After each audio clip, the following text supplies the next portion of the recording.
আপনারা যদি সিপাহী যদি নিয়োগ না দেন, এএসআই নিয়োগ না দেন, আমাদের বিসিএস যদি এএসপি নিয়োগ না দেন, যদি আপনার জুডিশিয়ারি যদি আপনার নতুন লোক না দেন, এরা তো ওই জায়গায় বসে যে অন্যায়গুলি করে গিয়েছে এখন তারা সেই অন্যায়গুলি তারা করে যাবে। তারপরে গার্মেন্ট মালিকেরা এই যে বাংলাদেশে যদি আপনারা পরিসংখ্যান নেন, এখানে আব্দুল হাসান কলিমুল্লাহ আছেন, উনি এ ব্যাপারে অবশ্যই তথ্য দিতে পারবেন।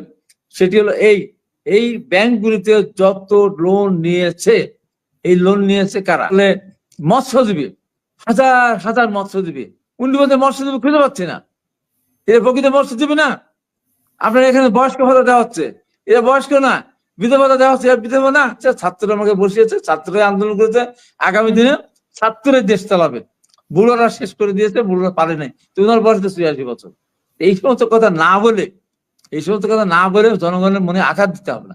আমরা আঘাতপ্রাপ্ত হয়েছি যে ডক্টর ইউনূস অসীম সময় উনি সংস্কার করার জন্য যদি থাকতে চান, সেটা বুমেরাং হবে। জেনারেল ওয়াকারুজ্জামান যেটা বলেছেন, এটা কিন্তু বাংলাদেশের মানুষ, গণতান্ত্রিক দলগুলি, রাজনৈতিক দলগুলি কিন্তু এটাকে মেনে নিয়েছে। এখন রাজনৈতিক দলগুলির সিদ্ধান্তের বাইরে যদি যেতে চান, তাহলে কিন্তু রাজনৈতিক দলগুলি, ওনার তো রাজনৈতিক দলগুলির সমর্থন প্রত্যাহার করে নিলে ওনার সরকার কি টিকতে পারবে? অতএব রাজনৈতিক দলগুলির সাথে আগামীকাল থেকে আমরা বারবার বলার পরিপ্রেক্ষিতে আমি বারবার বলেছি, আপনি যাই করেন না কেন, সংস্কার ৬টা করেন, 10টা করেন, কিন্তু রাজনৈতিক দলগুলিকে ইনভলভ করেন। রাজনৈতিক দলগুলি ইনভলভ না করে আপনার 6টা সংস্কার করলেন, তারপরে বললেন যে এটা আমরা করেছি। রাজনৈতিক দলগুলি মনে করে যে না আমরা এটা মানলাম না, তখন কি করবেন? অতএব আমাদের বলার পরিপ্রেক্ষিতে উনি একটা ভালো উদ্যোগ নিয়েছেন যে রাজনৈতিক দলগুলির সাথে কালকে থেকে উনি আলোচনা শুরু করবেন। তাই আমি মনে করি, আমি কর্নেল সাহেবের সঙ্গে একমত যে এই মুহূর্তে আমাদের ডক্টর ইউনূসকে খুব দরকার। ওনার সরকারকে আমাদের দেশের অর্থনৈতিক অবস্থাটা একটু সামনের দিকে এগিয়ে নিতে হলে উনি একটা প্রকৃত ভূমিকা রাখতে পারবেন, এটা আমি বিশ্বাস করি। তার মানে এই না। লাস্ট একটা কথা একটু বলি, লাস্ট একটা যেটা বলতে চাচ্ছিলাম সেটা হচ্ছে, আমি মানে অফুরন্ত সময় দিতে বলি না, আমি যেটা বলছি সেটা হচ্ছে উনি একজন নির্মোহ মানুষ, উনি ক্ষমতার লোভী নন। আমি মনে করি উনি যখনই এই মানে দেশটাকে সংস্কার প্লাস হচ্ছে অর্থনৈতিক ভাবে একটু দাঁড়া করে সংস্কার করতে হবে, তখনই উনি আমার সেই ভরসা ওনার উপর আছে। ধন্যবাদ। আমার নাম মানে যে কোনো সময় 18 মাসে কমও হতে পারে, তাই না? 18 মাসে মানে উনি সেটাই। এবং এটা হলো কি যে উনি যদি নতুন করে কোনো নিয়োগ না দেন, এই প্রশাসন দিয়ে উনি বারবার বলেন, এই পুলিশ দিয়ে, এএসপি দিয়ে, এই ডিসি দিয়ে, এই বিচার ব্যবস্থা দিয়ে উনি সংস্কার যতই করতে চান না কেন, ওই সংস্কার করতে পারবেন না। কারণ সব জায়গায় তো ভূত রয়ে গেছে, এই ভূত তো সরাতে হবে। ফ্রেশ ব্লাড না দিতে পারেন। আপনারা যদি সিপাহী যদি নিয়োগ না দেন, এএসআই নিয়োগ না দেন, আমাদের বিসিএস যদি এএসপি নিয়োগ না দেন, যদি আপনার জুডিশিয়ারি যদি আপনার নতুন লোক না দেন, এরা তো ওই জায়গায় বসে যে অন্যায়গুলি করে গিয়েছে এখন তারা সেই অন্যায়গুলি তারা করে যাবে। এখন আওয়ামী লীগের নেতারা ধরা পড়ছে, তারা দুষ্কৃতিকারী, তারা অর্থ লোপাটকারী। এখন হাইকোর্টে যখনই যাবে তাদের মামলা, নির্মাণ অনেকে তাদের মামলা লড়তে চাচ্ছে না, উচ্চ আদালত যখনই যাবে তারা সব জামিন পেয়ে যাবে। তো সব বসে আছে তো আওয়ামী লীগের লোকেরা, আওয়ামী লীগ যারা নিয়ন্ত্রিত, আওয়ামী লীগের সময় যারা চাকরি পেয়েছে উচ্চ আদালতের সব বিচারপতি সব আওয়ামী লীগ, সবই আওয়ামী লীগ। এখন তো এই 15 বছর তো কোনো নতুন নিয়োগ হয়নি। আগে যে 2-1 দিন ছিল বিএনপির আমরা যা ছিল অন্য ছিল, তারা তো রিটায়ারমেন্টে চলে গেছে। অতএব এখন খুব তাড়াতাড়ি বিচার বিভাগে উচ্চ আদালতে আপনার বিচারক নিয়োগ দিতে হবে। নিম্ন আদালতের ম্যাজিস্ট্রেট যেখানে আসে স্পেশাল বিসিএস দিয়ে সেখানে যদি নিয়োগ না দেওয়া যায়, তাহলে এই সংস্কারগুলো যতই করতে চাবেন না কেন, দেশের ভিতরে অরাজকতা সৃষ্টি হয়ে যাচ্ছে। তো এই আওয়ামী লীগ এবং ভারত তার ইচ্ছাকৃত হবে গার্মেন্ট শিল্পগুলিকে ধ্বংস করতে চাচ্ছে। গার্মেন্ট ধ্বংস করলে পরে দুইটা লাভ, আওয়ামী লীগের এবং ভারতের। এক, সরকার অস্থিতিশীল হবে, দেশের ভিতরে অর্থনৈতিক সংকট দেখা দেবে, মানুষ বেকার হয়ে যাবে, আর ভারতে অনার্স হয়ে যাবে। এই জন্য ভারত যত কিছু দিয়ে হোক এই গার্মেন্ট শিল্পকে ধ্বংস করার জন্য তারা চেষ্টা করতেছে। কেউ বুঝে কেউ না বুঝে শ্রমিকেরা বেতন দাবি করতেছে যত বেশি, এত বেতন দিয়ে। বাস্তবিক অর্থে আমি শ্রমিকদের বেতন বৃদ্ধির পক্ষে, কিন্তু সেটা আস্তে আস্তে যদি না বাড়ায়, তাহলে তারা যদি অর্ডার যদি কম নেয়, তাহলে তার বেতন দিবে কোথার থেকে? হ্যাঁ, কিছু মালিক আছে আগে প্রচুর লাভ করতো, তারপর তারা বেতন ঠিক মতো দিত না, অনেক লাভ করতো, যে লাভের সীমা পরিসীমা নেয়। তারপরে গার্মেন্ট মালিকেরা এই যে বাংলাদেশে যদি আপনারা পরিসংখ্যান নেন, এখানে আব্দুল হাসান কলিমুল্লাহ আছেন, উনি এ ব্যাপারে অবশ্যই তথ্য দিতে পারবেন। সেটি হলো এই ব্যাংকগুলিতে যত লোন নিয়েছে, এই লোন নিয়েছে কারা? এই লোন নিয়েছে যারা গার্মেন্ট শিল্পপতি, এই গার্মেন্ট যারা টেক্সটাইল যারা এই পেছনে মানে এই গার্মেন্টস এর সাথেই যারা জড়িত, এরা এই লোন গুলো নিয়েছে সবচেয়ে বেশি। আমার কৃষক কয় টাকা লোন নিয়েছে, আমার শ্রমিক কয় টাকা লোন নিয়েছে, আমার শিক্ষক কয় টাকা লোন নিয়েছে, সাধারণ মানুষ কয় টাকা লোন পেয়েছে, এই সমস্ত গুলো তো এই আজকের এই লোন গুলো তো সব এই সমস্ত সেক্টরের লোকেরা তো নিয়েছেন, এবং তারা সবই আওয়ামী লীগের, সবই আওয়ামী লীগের। দু একজন বাদে আপনি দেখেন তো, এই যে 15.5 বছরে একজন আওয়ামী লীগ বিএনপির লোক, আওয়ামী লীগের লোকের বাইরে একজন কোন নতুন নতুন ব্যাংকের অনুমতি পেয়েছে কিনা দেখেন তো, একটা টেলিভিশনের অনুমতি পেয়েছেন দেখেন না, দেখান তো, একটা ইন্স্যুরেন্সের অনুমতি পেয়েছেন কিনা দেখান তো, ব্যাংক থেকে ভালো লোন হাজার হাজার করে লোন নিতে পেরেছে কিনা দেখান তো, দেখাতে পারবেন সব আওয়ামী লীগ। অতএব এই সমস্ত জায়গায় পরিবর্তন আনতে হবে, এবং লুটেরাদের কাছে যে টাকা আছে এই টাকা সরকারকে উদ্ধার করতে হবে। উদ্ধার করতে হলে আপনি পুলিশ পাঠালেন, ওই পুলিশ গিয়ে ওখান থেকে ফিরে চলে আসবে, সে টাকা উদ্ধার না করে চলে আসবে, অথবা পরিবারে ভাগাভাগি করে কিছু টাকা নেবে। অতএব ফ্রেশ ব্লাড দেওয়া লাগবে, সেই পুলিশের মধ্যে সেই স্পিড ঢুকিয়ে দিতে হবে যে তুমি যাবে, যেখান থেকে দুর্নীতি পাবে, যেখানে টাকা পাবে তুমি উদ্ধার করে নিয়ে আসবে, ছেড়ে দিয়ে আসবে না। অনেকে আছে টাকা নিয়ে এখনো ছেড়ে দেয়, এখনো আগের পুলিশ আছে, আসামি ধরা পড়ে সেখানে কিছু টাকা দিয়ে ছেড়ে দেয়, দেখছি আমি। এবং মামলা নিচ্ছে ওইভাবে, যেটা মামলা নেওয়ার কথা না সেটা নিচ্ছে, যে নেওয়ার কথা সেটা নিচ্ছে না। এখানে তারা সেই আগে যে গ্রেপ্তার বাণিজ্য ছিল, মামলা বাণিজ্য ছিল, এখন এগুলি অব্যাহত আছে, অব্যাহত আছে। বিভিন্ন জায়গায় টিউনও বসে আছে, এই সমস্ত টিউনটা করি অবস্থা, বিভিন্ন জায়গায় টিউন, আমি তো আমার পাবনাতে বিভিন্ন জায়গায় দেখছি। এই টিউনগুলি তো সব আওয়ামী লীগের নিয়োজিত বা নিয়োগপ্রাপ্ত, এরা এদের মতো করে চলতে চায়, এরা আমাদেরকে ডিকটেট করতে চায়, এরা এদের মতো করে চলতে চায়। তার এদের পিছনে যে ইয়েগুলি আছে আপনি খুঁজে দেখেন তো, কিছু বাদে ম্যাক্সিমাম জায়গায় দুর্নীতি। আমি আমাদের পাবনা ডিসি সাহেব গেছেন, আমি কালকে তার সাথে পরশুদিন তার সাথে আলাপ করেছিলাম। এই যে আপনার আপনার কি বলে মৎস্যজীবী, হাজার হাজার মৎস্যজীবী, উনি বলতে মৎস্যজীবী খুঁজে পাচ্ছি না, এরা প্রকৃত মৎস্যজীবী না।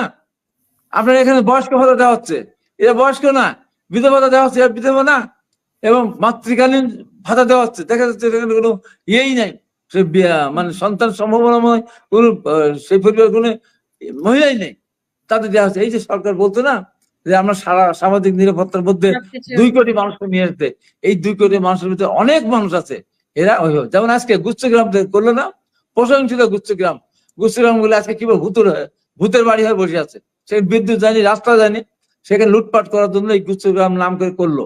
এই বাড়িতে কেউ থাকে, ওখানে কেউ যায়, যেখানে কর্ম নাই কিছু নাই সেখানে মানুষ যাবে, ওখান থেকে 5 মাইল 3 মাইল কিলোমিটার 3 কিলোমিটার দূরে এসে ও কাজ করবে কোথায়? তারপরে ওখানে বিদ্যুৎ নেই, ভূতের বাড়ি হয়েছে সেখানে। আমি অনেকবার টেলিফোনে বলেছি, একটা বাড়ির পিছনে 1,50,000 20,000 30,000 টাকা নিয়ে যারা স্বাবলম্বী তারা টাকা দিয়ে বাড়ি করে নিয়েছে। গরিব দিতে পারে? গরিব 10,000 টাকা দিতে পারে? টাকা ছাড়া গুচ্ছগ্রামে কেউ বাড়ি পায়নি, কেউ পায়নি। যারা দিয়েছে নিয়ে তারা তনুদেরকে থাকতে দিয়েছে, অথবা মনে করেছিল যে এখানে বিদ্যুৎ যদি একসময় যায় তাহলে ভাড়া দিতে পারবো। এই হলো সরকারের বিগত সরকার অবস্থা। কোন জায়গাটা আছে? একটা জায়গা আপনি দেখেন তো, একটা জায়গা আপনি দেখান যেখানে দুর্নীতি হয় না। বিশ্ববিদ্যালয়ের শিক্ষক আগে নিয়োগ হতো, ফার্স্ট ক্লাস ফার্স্ট হলে সে চাকরি পাবেই, সেকেন্ড হলে যদি অপশন থাকে 2 জন সে পাবে। এখন দেখেন তো পাই কিনা? 3 নম্বর 4 নম্বর 5 নম্বর জায়গা আছে, লাখ লাখ টাকার বিনিময়ে বিশ্ববিদ্যালয়ের শিক্ষক নিয়োগ হয়, কোটি কোটি টাকার বিনিময়ে নাকি ভাইস চ্যান্সেলর নিয়োগ হয়। অতীতে ডিভুমনির বক্তব্য শুনেছি আমি। প্রশ্নপত্র ফাঁস হয়ে যায়, ছাত্রলীগের ছেলে প্রশ্ন ফার্স্ট থাকে, আওয়ামী লীগের সিন্ডিকেট প্রশ্নপত্র ফার্স্ট হয়ে যায়।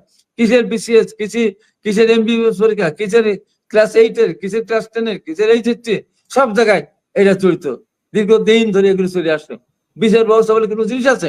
এই যে মিথ্যা মামলা, হয়রানি মামলা, আজগুবি মামলা, গায়েবী মামলা, এই যে দিল এই সমস্ত অফিসার পুলিশ যারা এই যে আয়ো ছিল, বা যারা থানা যারা ওসি ছিল, বা যারা এসপি ছিল, আমরা যখন কোর্টে গিয়েছি আমাদের একটা মামলা তারা শুনেছে না, শুনে তার সাজা দিয়ে দিয়েছে। গাড়ির মালিক নেই, নাম্বার নাই, নাম্বার প্লেট নেই, চেসিস নাম্বার নাই, কিচ্ছু নাই, গাড়ির মামলা দিয়ে আমাদের সব একে একে সব সাজা দিয়ে দিল। তাই বলবো এখন সরকারকে সফল হতে হলে সংস্কার যেমন দরকার, যে ক্ষেত্রে দরকার সেটুকু করে, নির্বাচনী ব্যবস্থার কথা আমি বলবো, দলীয় সরকার ক্ষমতা না থাকলে যদি আপনি একটা পিয়নকে দিয়ে একটা পুলিশকে দিয়ে, একটা আনসারকে দিয়ে যে বলেন এই ভোট কেন্দ্রে ভোট হবে, তুমি ওখানে থাকবা, কোন রকম কিচ্ছু লাগবে না, না আর্মি লাগবে, না পুলিশ লাগবে, না র্যাব, কিচ্ছু লাগবে না। যদি দলীয় সরকার না থাকে তাহলে সেখানে ভোট হবে, এটা নিয়ে খুব একটা বড় বেশি ব্যাপার না। এখন দরকার বেশি পড়ে গেছে কি দ্রব্যমূল্য নিয়ন্ত্রণে আনা। দ্রব্যমূল্য যদি নিয়ন্ত্রণে আনতে না পারে তাহলে আপনার সংস্কার যতই করুন না কেন, মানুষ বলবে সংস্কার দেওয়ার পেট ভরবে না, আমি কিনে খেতে পারছি না, আমার দ্রব্যমূল্য কমে আমার ক্রয় ক্ষমতার মধ্যে আনতে হবে। এবং দেখেন কৃষকদের যে অবস্থাটা, আমি তো জানি কৃষকদের কৃষি উপকরণের দাম অনেক বেশি, সেখানে যখন উৎপাদন হয় তখন তারা ফসলের দাম পায় না, কীটনাশকগুলি ভেজাল আসে, ঠিক মতো আসে না। আমাদের ওইদিকে আপনার এই যে সবজি বীজ যেটা সিড যেটা, সেটা বীজটা ডিলারের মাধ্যমে সেখানে বিতরণ করা হয়। কিছু কিছু অসৎ লোক আছে, সেই বীজগুলি কিনে রাখে, তারা জমা করে, সেটা পরে বেশি দামে বিক্রি করে কৃষকদের কাছে, কৃষক এখন বঞ্চিত হচ্ছে। এই সমস্ত দিকে নজর দিতে হবে। খালি যদি আমরা বলি এই যে এখন আমরা শুরু করেছে কি, কে মাস্টার মাইন্ড, এখন কি দরকার পড়েছে, ডক্টর ইউনূস সাহেবের কি প্রয়োজন হলো আমেরিকাতে গিয়ে বিল ক্লিন্টনের সাথে সাক্ষাৎ করতে গিয়ে দুইজনকে দেখিয়ে বললো, আরেকজন ঢুকে বললো এরা মাস্টার মাইন্ড আন্দোলন। কোথায় মাস্টার মাইন্ড, কোথায় ছিলেন ওনারা, কোথায় অফিস ছিল, কোথায় কম্পিউটার ছিল, কোথায় স্টাফ ছিল, বলতে পারবে? ওনার কি দরকার এটা বলা, ওনার কি দরকার এটা বলা, যেখানে এরা মাস্টার মাইন্ড। আন্দোলন সফল হয়েছে, উনি সামনের দিকে এগিয়ে যাবেন, আমরা তাকে সমর্থন দেব। আমাদের নেতা তারেক রহমান বলেছেন এই সরকারকে সফল করতে হবে।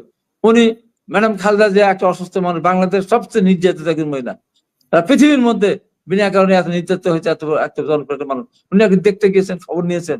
এখন উনি রাজনীতি করবেন, দেশকে নিয়ে চলবেন, হিসাব করবেন।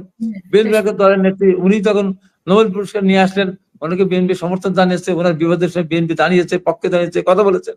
উনি বলে আসলেন ছাত্ররা আমাকে বানিয়েছে, ছাত্ররা আমাকে বসিয়েছে, ছাত্ররা আন্দোলন করেছে, আগামী দিনে ছাত্ররা দেশ চালাবে, বুড়োরা শেষ করে দিয়েছে, বুড়োরা পারে নাই। তো ওনার বয়স তো 86 বছর। এই সমস্ত কথা না বলে, এই সমস্ত কথা না বলে জনগণের মনে আঘাত দিতে হবে না। আমরা আঘাতপ্রাপ্ত হয়েছে।